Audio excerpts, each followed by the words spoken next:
அஸ்ஸலாமு அலைக்கும் வரஹ்மத்துல்லாஹி பரக்காத்துஹு பிஸ்மில்லாஹிர் ரஹ்மானிர் ரஹீம். அன்பான சகோதர சகோதரிகளே, எல்லாம் வல்ல அல்லாஹ்வின் நல்லடியார்களே, இன்று நாம் காண இருக்கும் தலைப்பு பிரார்த்தனை செய்வோம்.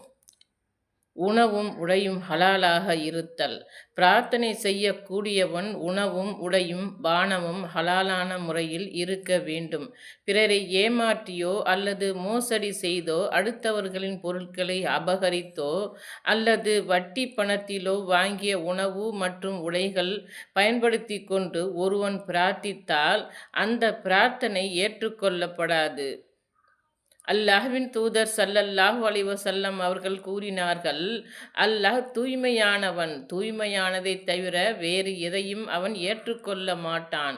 அல்லாஹ் நபிமார்களுக்கு எதை ஏவினானோ அதையே மூமின்களுக்கும் ஏவுகிறான் என்று கூறிவிட்டு, தூதர்களே, நல்ல பொருட்களிலிருந்தே நீங்கள் உண்ணுங்கள், சாலிஹான நல்லமல்களை செய்யுங்கள், நிச்சயமாக நீங்கள் செய்பவற்றை நான் நன்கு அறிபவன்.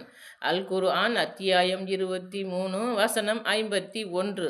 நம்பிக்கை கொண்டவர்களே, நாம் உங்களுக்கு அளித்துள்ளவற்றிலிருந்து தூய்மையானவற்றையே உண்ணுங்கள்.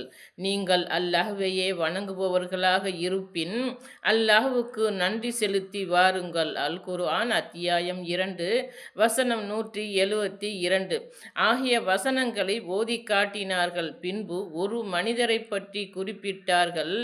அவனோ நீண்ட தூரம் பயணத்தில் இருக்கின்றான்.